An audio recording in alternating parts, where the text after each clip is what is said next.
Imagine if we could predict the future with AI, astrology, and numerology. Imagine if you knew the future, what could you do? For education's purposes only. Let's see how we go. I see many individuals run out of options, keep an eye out for radical ideas that send shockwaves across society. I see many perceive that we have ingrained the principles of leadership within us as a result of the suffering and will of our ancestors. I've heard a lot of people comment that it almost seems like someone ordered the repetition machine to make up stories to give the impression that this was the fault of the populace. I see many people believe that a leader have increased their efforts to appear approachable by uncomfortably having a beer or bullshitting on the green screens in their toilets. I see many people claim that we encourage the virtue of boldness, but watch for the day when economy will be the cause of riots. I see many older people frequently rely on meagre pensions to get by, while groups of friends who are in need are sent by the government to their taxpayers. I see many people claim that the current state wants to protect rights for everyone but the people.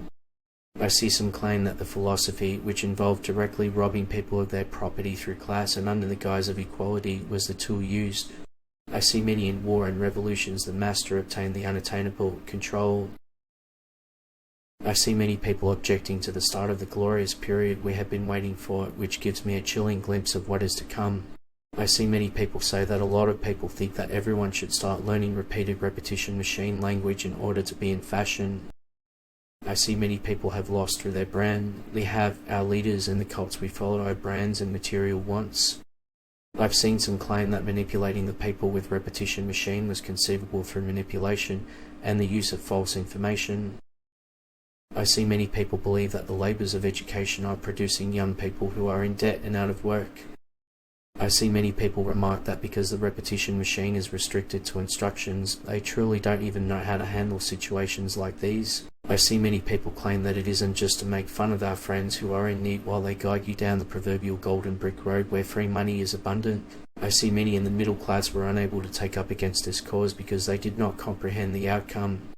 I see many have said that the darkness is the champion of turning the people's sweat, blood, and tears into gold, but what worked in the past won't work in the future. I see many people blaming the repetitive for everything that goes wrong. I see many people claim that the spiritual truths that our predecessors grasped have been buried behind worldly goods and recreational pleasures, preventing us from pursuing the spiritual. I see many people claim that our reality was literally created by marketing gurus who sold a comprehensive view of humanity's place in the world centered on I see many people say that the darkness engages in fruitless use and enjoyment of others' labor. I see many people argue that the rulers are pawns in the news campaigns, which may make or break them. I see some will cry that the future will be great when the people are kept alive on a slow drip diet of crumbs and use their insect-like thought to keep the crumb state operation running. I see many people have lost their creative zeal. They start to depend on the darkness and become slaves. I see many people become apprehensive about purchasing them modified. I see many people seem to be concerned that these events could lead to the downfall of not only their possessions, but their legacy. I see many individuals claim that the movement was not founded through elections, but rather to save the people in their time of greatest need. Check out past posts to see what we got right, and let us know in the comments to improve the algorithm. To find out your own numerology and how it affects your life, check out the description.